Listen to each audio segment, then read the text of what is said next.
నమస్కారం. ప్రతిధ్వని కార్యక్రమానికి స్వాగతం. పారిశుధ్య లోపం దేశానికి శాపంగా మారింది. స్వాతంత్రం వచ్చి 6 దశాబ్దాలైనా పారిశుధ్యం విషయంలో చెప్పుకోదగ్గ పురోగతి లేదు. అసలు దేశంలో సగానికి పైగా జనాభాకు సరైన పారిశుధ్య వసతి లేదు. ఈ పరిస్థితుల్లో పరిశుభ్ర భారతావని కోసం మహాత్ముడు కన్న కలల సాధనకు ఎన్డీఏ ప్రభుత్వం నడుంబిగించింది. దేశవ్యాప్తంగా స్వచ్ఛ భారత్ కార్యక్రమాన్ని నేడు ఆరంభించింది. ఈ పరిశుభ్రత ఉద్యమంలో భాగంగా రానున్న 5 ఏళ్లలో దారిద్ర్య రేఖకు దిగువన ఉన్న కుటుంబాలకు పాఠశాలలు, అంగన్వాడీల్లో ప్రభుత్వం మరుగుదొడ్లు నిర్మించబోతోంది. ఈ నేపథ్యంలో స్వచ్ఛ భారత్ ఉద్యమంపై ప్రతిధ్వని ప్రత్యేక చర్చను చేపట్టింది. ఈ చర్చలో పాల్గొంటున్న ప్రముఖులు నిమ్మగడ్డ సీతారత్న కుమారి గారు, తెలుగు మహిళా కార్యదర్శి ఆర్ శ్రీధర్ రెడ్డి గారు, భారతీయ జనతా పార్టీ అధికార ప్రతినిధి బండర్ రామ్మోహన్ రావు గారు, లోక్సత్తా పార్టీ తెలంగాణ రాష్ట్ర అధ్యక్షులు డి పాపారావు గారు, ఆర్థిక అంశాల విశ్లేషకులు.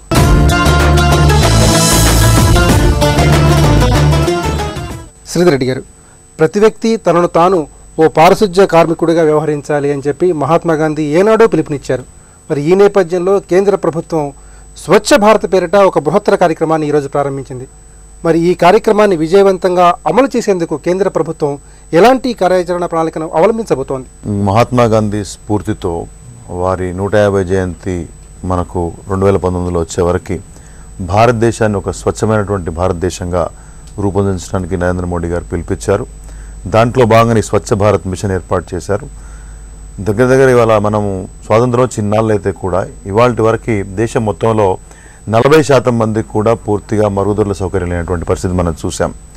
గ్రామాల్లో కొన్ని చోట్ల పట్టణాల్లో కూడా ఆరు బయట మలమూత్రాలు విసర్జించినటువంటి ఒక దురాచారం ఇంకా కొనసాగుతున్న మన దేశానికి అవమానకరం.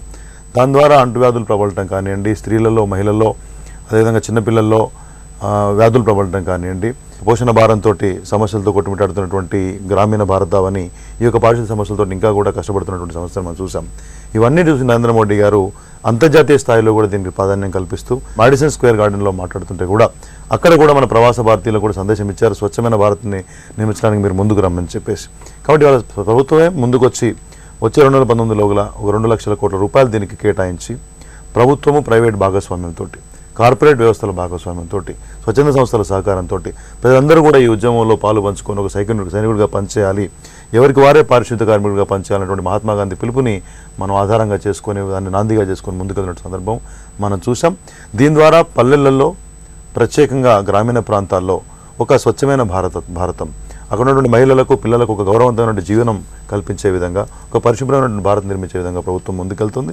డెఫినెట్గా ఈ యొక్క కార్యక్రమంలో ఒక ఉద్యమంలాగా, అందుకని అక్టోబర్ 2 నాడు ఇవాళ ఏదైతే మనం ప్రారంభించామో ఈ ఉద్యమం దేశం ఎల్లలా నడిచే విధంగా సాక్షాత్ ప్రధానమంత్రి గారే ముందుకొచ్చి ఇవాళ ఈ యొక్క కార్యక్రమాన్ని చేపట్టడం జరిగింది.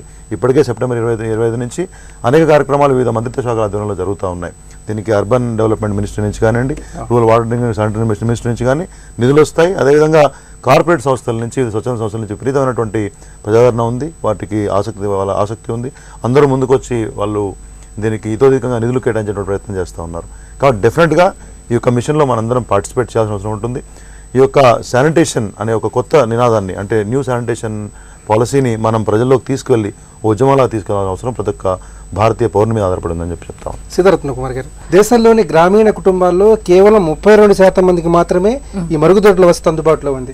ఇది మహిళలకు ప్రత్యేకించి ఆత్మగౌరవ సమస్య. మరి ఈ సమస్యను అధిగమించడానికి ఈ స్వచ్ఛ భారత్ అనే కార్యక్రమం ఏ విధంగా ఉపకరిస్తుంది? స్వతంత్రం వచ్చి ఇన్ని సంవత్సరాలు అయిన తర్వాత కూడా పారిశుద్ధ్యం అంటే బేసిక్ ఫెసిలిటీస్ మీద మనం ఈ రోజుకి దాన్ని చేరుకోలేకపోయామంటే నిజంగా చాలా చింతించాల్సినటువంటి విషయం.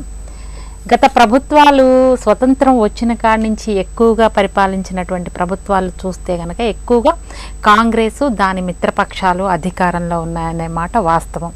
గాంధీజీ పేరు పెట్టుకొని గాంధీజీ ఆశయాలకి, సిద్ధాంతాలకి అనుగుణంగా పనిచేయకుండా ఆయన పేరును ఉపయోగించి ఈ రోజుకి ఆయన ఆలోచనల దిశగా సాగలేకపోవడం అనేది ఇక్కడ మనం గమనించవలసినటువంటి అంశం. అట్లీస్ట్ ఈరోజు భారతీయ జనతా పార్టీ అధికారంలోకి వచ్చిన సందర్భంలో నరేంద్ర మోడీ గారు దీన్ని ఒక ఆయన పెట్ ప్రాజెక్ట్ లాగా, అంటే ఒక చాలా పర్సనల్గా దాన్ని తీసుకొని స్వచ్ఛమైన భారతదేశాన్ని భావితరాలకు అందించాలని ఒక మహత్తరమైన ఆశయం, ఆలోచన, దాన్ని క్షేత్రస్థాయి నుంచి సమూలంగా సమగ్రంగా ప్రక్షాళన చేసి దాని ఫలితాలని ప్రజలకు అందివ్వాలి అనే ఆలోచనల్లో నుంచి ఆయనకు వచ్చినటువంటి ఆలోచనలో చాలా ముఖ్యమైన ఇంపార్టెంట్ ఆలోచన ఇది. పాఠశాలల్లో మరుగుదొడ్ల సౌకర్యం లేక డ్రాప్ అవుట్లు పెరుగుతున్నటువంటి సందర్భం మనం చూస్తున్నాం, చాలా ఇబ్బంది పడుతున్నటువంటి సందర్భం. అలాగే మీరు చూస్తే గ్రామీణ మహిళలు ఈ రోజుకి కూడా వాళ్ళకి ఆ ఫెసిలిటీస్ లేక, మరుగుదొడ్ల సౌకర్యాలు లేక బహిర్భూమికి వచ్చి రావడం అంటే, నరేంద్ర మోడీ గారు ఒకటి అన్నారు, మన అక్క చెల్లెళ్ళు ఈ రోజుకి బయటకు వెళ్ళి వస్తున్నారంటే అది మనకి అవమానం కాదా అంటే, దాన్ని ఆలోచిస్తే నిజంగా ఆయన సీరియస్గా ఎంత ఆలోచించారని ఆ ఒక్క సెంటెన్స్ చెప్తుంది. స్వచ్ఛ భారత్ అనే కార్యక్రమాన్ని విజయవంతం చేసేందుకు కార్పొరేట్ సంస్థలు కూడా ఉదారంగా ముందుకు వస్తున్నాయి. మరి ఈ పరిణామాన్ని ఏ విధంగా చూడాలంటే, డెఫినెట్గా as a part of corporate social responsibility కింద మనం చూస్తే కనుక దాదాపు TCS ప్రముఖ సాఫ్ట్వేర్ దిగ్గజం వాళ్ళు ఈ రోజున 100 కోట్లు వాళ్ళు పెట్టనీకి రెడీగా ఉన్నారు. అలాగే భారతి, అలాగే మిగిలిన ఆదిత్య బిర్లా, వీళ్ళ పెద్ద పెద్ద కంపెనీస్ అన్నీ కూడా చూస్తే కనుక ఉత్తరప్రదేశ్, మధ్యప్రదేశ్, రాజస్థాన్ అటు చోట్ల వాళ్ళు దాదాపు 10,000 గ్రామాలకి వాళ్ళు ఈ డబ్బుని ఖర్చు చేసి మరుగుదొడ్ల సౌకర్యాలకి ఖర్చు పెట్టడానికి ముందుకు రావడం నిజంగా ఆహ్వానించదగ్గ పరిణామం. కార్పొరేట్ ఆర్గనైజేషన్స్ ప్లస్ ప్రజల భాగస్వామ్యం, స్వచ్ఛంద సంస్థల భాగస్వామ్యం, ప్రభుత్వ భాగస్వామ్యం, అందరూ భాగస్వామ్యులు అయితేనే దీన్ని విజయవంతంగా ముందుకు తీసుకెళ్ళి అట్టడుగు స్థాయిలో ఉన్న గ్రామీణ మహిళ కూడా బహిర్భూమికి బయటకు వెళ్లకుండా వచ్చే రోజు డెఫినెట్గా నరేంద్ర మోడీ గారి గవర్నమెంట్లో గాంధీజీ గారి ఆశయాలకు తగ్గట్టుగా రీచ్ అవుతుందని నేనైతే అనుకుంటున్నా, ఆయన సీరియస్నెస్ చూసి. రామ్మోహన్ రావు గారు, అక్టోబర్ 2, 2019 మహాత్మా గాంధీ 150వ జయంతి. ఆనాటికి దేశాన్ని పరిశుభ్రవంతమైనటువంటి దేశంగా తీర్చిదిద్దాలని మోడీ ప్రభుత్వం ముందడుగు వేస్తోంది. మరి ఈ లక్ష్యాన్ని సాకారం చేసేందుకు స్థానిక సంస్థలు కానివ్వండి, రాష్ట్ర ప్రభుత్వాలు కానివ్వండి, కేంద్ర ప్రభుత్వం కానివ్వండి, ఎలాంటి సమన్వయ దృక్పథంతో వ్యవహరించాలి? మొదటగా ఈరోజు గాంధీ జయంతి సందర్భంగా భారత ప్రధానమంత్రి మోడీ ఈ స్వచ్ఛ భారత్ను ప్రారంభించడం చాలా ముదాహం, స్వాగతించదగ్గది. భవిష్యత్తు దర్శనం చేయాలంటే గతం పునాది మీద వర్తమానం నడిస్తే భవిష్యత్తు లక్ష్యం చేరుకోగలుగుతాం. అంటే నివాసయోగ్యమైన గ్రామాలు ఎట్లా ఉండాలంటే స్పష్టంగా అక్కడ మరుగుదొడ్లు ఉండాలి, మంచినీరు ఉండాలి, పారిశుద్ధ్యంగా ఉండాలి, ఈ రకంగా రోడ్లు బాగుండాలి, చెత్త నగరాలుగా పేరు తెచ్చుకోవద్దు. ఇవాళ భారతదేశంలో దాదాపుగా 35% గ్రామాల నుంచి పట్టణాలకు వచ్చేసింది. అంటే నగర జనాభా పెరుగుతుంది, నగరీకరణ పెరుగుతుంది. ఈ దశలో మీరు గ్రామాల్లో కనీసం పొలాలు వెంబడిపోవడానికి అవకాశం ఉంది. కానీ హైదరాబాద్ లాంటి పెద్ద పెద్ద నగరాల్లో కూడా ఇప్పటికీ చెంబట్టుకొని పోవాల్సిన పరిస్థితి ఉన్నది. దీని కారణం ఏంటిదంటే ఇవాళ స్లమ్ ఏరియాస్ అంటున్నాం, మనం దాన్ని పేదల వాడాలు అంటున్నాను నేను. వలసలు పెరిగిన కొద్దీ మీకు గ్రామాల నుంచి పట్టణాలకు వచ్చే వాళ్ళకి చాలా పేదల వాడల్లో ఎలాంటి సౌకర్యాలు లేవు. కనీసం గ్రామాల్లో అయితే పొలాలు గట్లెంబడో ఎటు పోయినా అక్కడ ఆ సమస్యలు వేరుగా ఉన్నాయి. కానీ ఇక్కడ ఏమవుతుందంటే హైదరాబాద్ లాంటి నగరాల్లో లేకుంటే మనకు భారతదేశంలో ఉన్న పెద్ద నగరాల్లో సమస్య ఏమిటంటే కనీసం గజం స్థలం కూడా ఉండని పరిస్థితి ఉంటుంది. అదొకటి. రెండవది, మేము అసలు సర్వేలో ఈ గ్రామీణ పాఠశాలలు అంటే మొత్తం దేశంలో 650 జిల్లాల్లో మొత్తం అన్ని జిల్లాకు ఒక 30 గ్రామాల్లో ఈ సర్వే చేశాం. చాలా పాఠశాలల్లో మరుగుదొడ్లు ఉంటాయి, కట్టడం బాగానే ఉంది. ఈ కట్టిన వాటిని ఎట్లా ఉపయోగిస్తున్నాం అంటే రెండు ఉదాహరణలు చెప్తాను నేను. చాలా వాటికి మీరు పాఠశాలలో తాళాలు వేసి ఉంటాయి. ఉంటే తింటే హెడ్ మాస్టర్ టీచర్లు పోవడానికి మాత్రం ఒకటి తెరిచి ఉంటుంది. రెండోది ఏమిటంటే పంచాయతీల పాత్ర శూన్యం కావడంతో నేను గ్రామ సర్పంచ్గా చేశాను.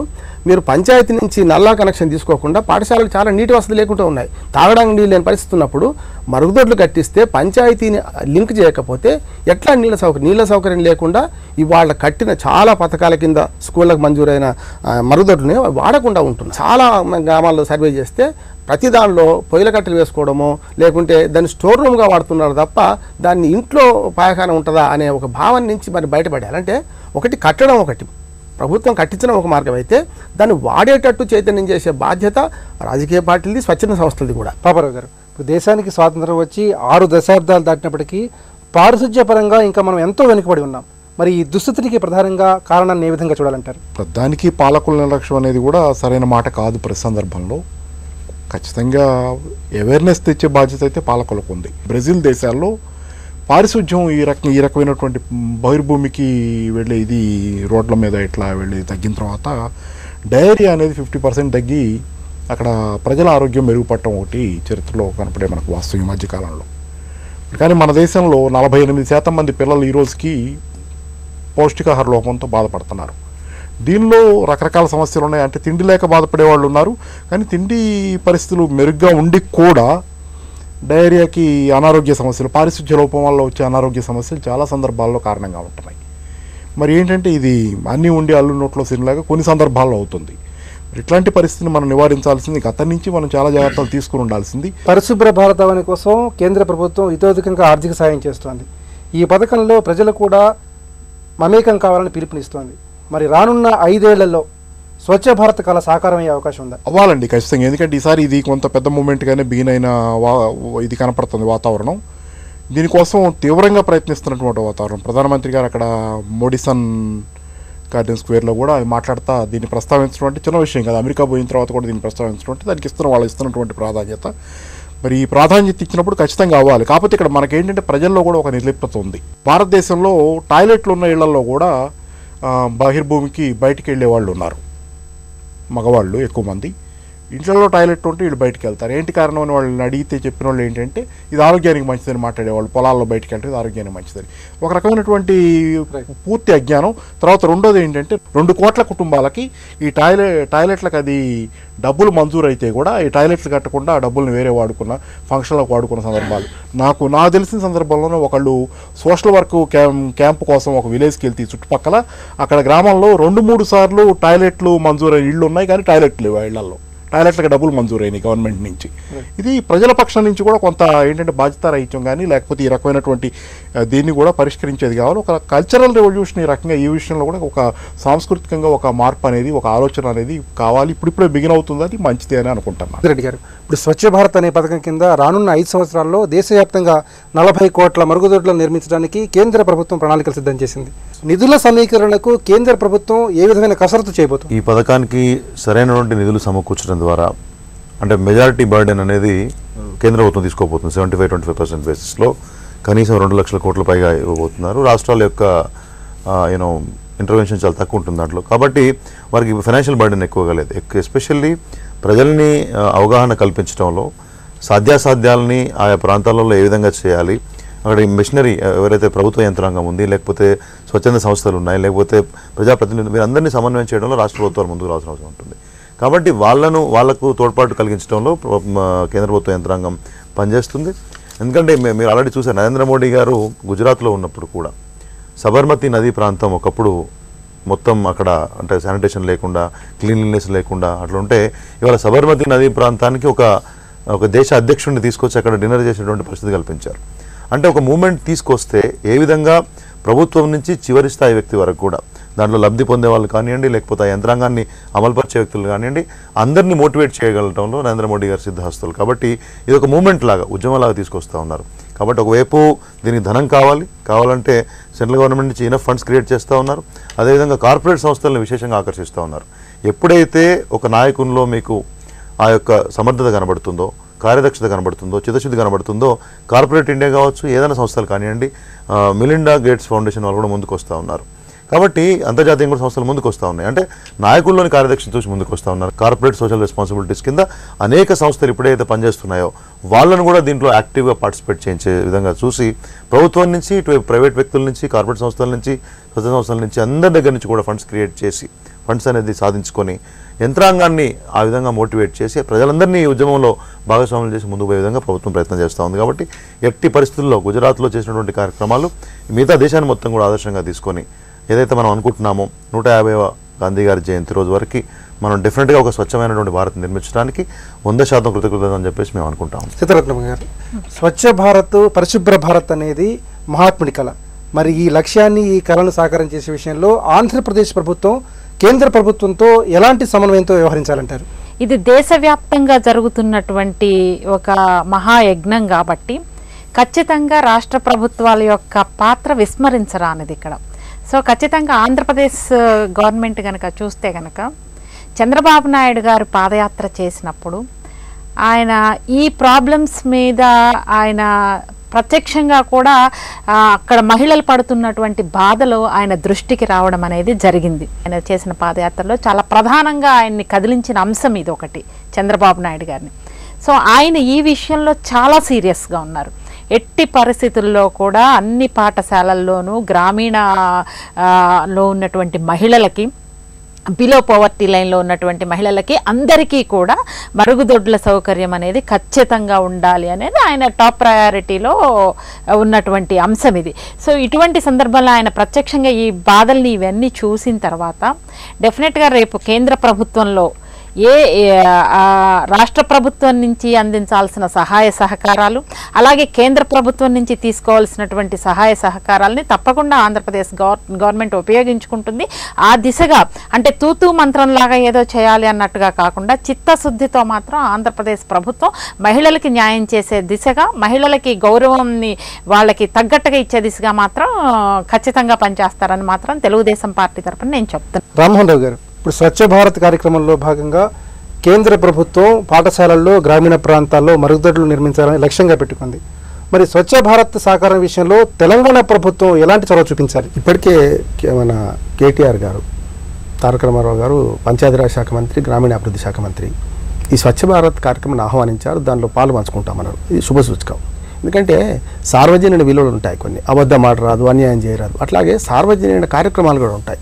స్వచ్ఛ భారత్ అనేది ఎవరు కాదని లేని కార్యక్రమం, అందుకే రాజకీయాలకు అతీతంగా స్వాగతించాల్సిన కార్యక్రమం. ఇక్కడ ప్రభుత్వం టీఆర్ఎస్ ఉన్నా, అక్కడ బీజేపీ ప్రభుత్వం ఉన్నా స్వాగతించారు కనుక దీన్ని ఒప్పుకోవచ్చు. రెండోది ఏంటంటే నిజమైన నివాళి గాంధీ మహాత్ముడికి ఇవాళ మనం ఇచ్చే నివాళి ఏంటంటే ఈ కార్యక్రమం ప్రారంభమే ఒక రకంగా నివాళి. ఇది దీనిలో 2 అంశాలు ఉన్నాయి. మీరు అన్న పాఠశాలల్లో సక్సెస్ కావాలంటే మొట్టమొదటిగా పాఠశాలల పిల్లల్ని ఒకసారి దృష్టి చూడండి.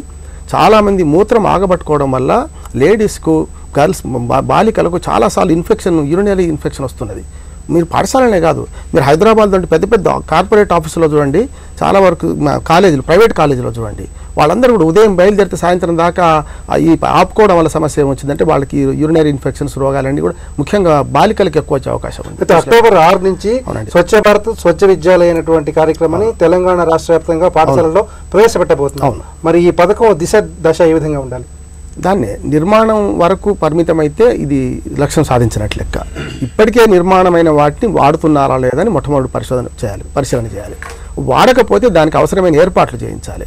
అంటే ఆ పంచాయతీ నుంచి కానీ అక్కడ మున్సిపాలిటీ నుంచి కానీ వాటికి నీటి సౌకర్యం కల్పించాలి. చాలా వరకు మరుగుదొడ్లు వాడకపోవడానికి నీటి సౌకర్యం ల్యాంకే ఉన్నది. కానీ నీటి సౌకర్యం లేకపోతే అవి భౌతికంగా కట్టినా పనికిరావు కనుక గ్రామాల వారి స్వచ్ఛ భారత్కు సంబంధించిన వాలంటీర్లు నియమించి వాళ్ళకి తక్కువ జీతాలైనా సరే వాళ్ళని అసలు నిజంగా చెప్పిన పారిశుద్ధ్య కార్మికుడు చేసినంత ఎక్కువ శ్రమ ఇంకెవరు చేయరు కనుక చేత్తో తీసేయకుండా ఆ నిర్మాణంలో మనకు డ్రైనేజ్ వ్యవస్థ ఏర్పాటు చేయడం, ఈ కడగడానికి అవసరమైన పారిశుద్ధ్య సిబ్బందిని నియమించాలి. దాంతోపాటు అసలు పారిశుద్ధ్య మన పనిని మనది బాధ్యత అని మాకు చిన్నప్పుడు స్కూళ్ళల్లో ఈ చెట్లు పెంచడము ఇవన్నీ చేయించేవారు. కానీ ఇటీవల ఒక ఐఏఎస్ ఆఫీసరు మరుగుదొడ్లను కడిగించారని చెప్పి టీచర్ల సంఘాలు తిరగబడ్డాయి.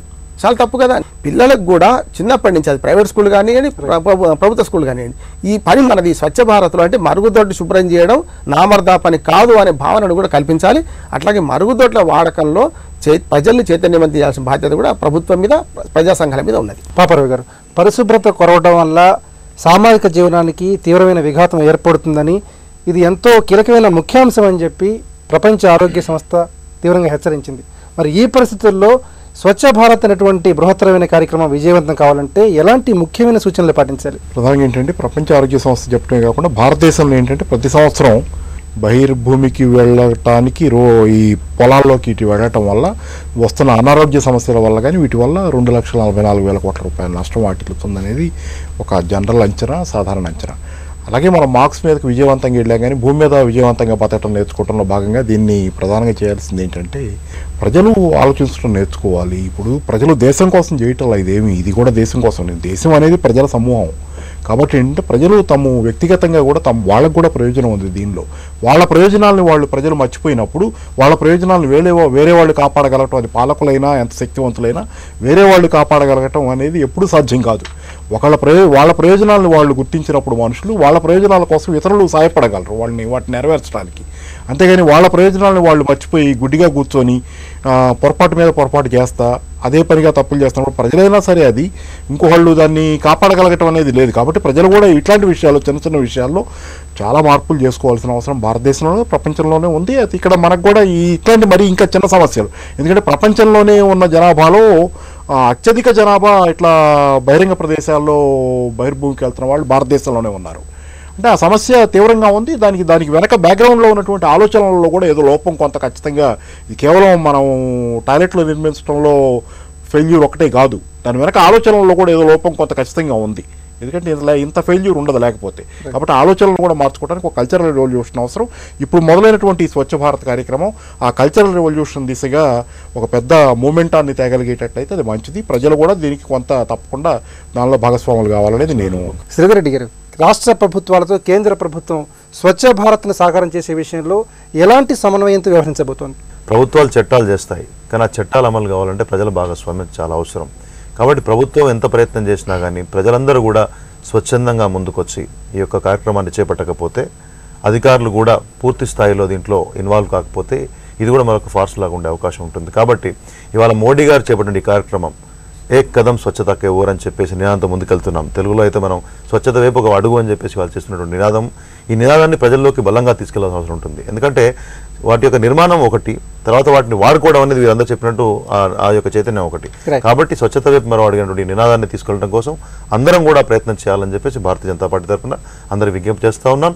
ఈ యొక్క కార్యక్రమం పూర్తయితే ప్రపంచ దేశాల్లో భారతదేశం యొక్క పేరు అనేది మార్మోగుతుంది, మనం అగ్రదేశాల్లో ముందుంటామని చెప్పేసి ఎటువంటి సందేహం లేదు. దేశంలో అధ్వాన్నంగా ఉన్న పారిశుధ్య పరిస్థితుల్ని సరిదిద్దేందుకు కేంద్ర ప్రభుత్వం స్వచ్ఛ భారత్ కార్యక్రమం చేపట్టింది.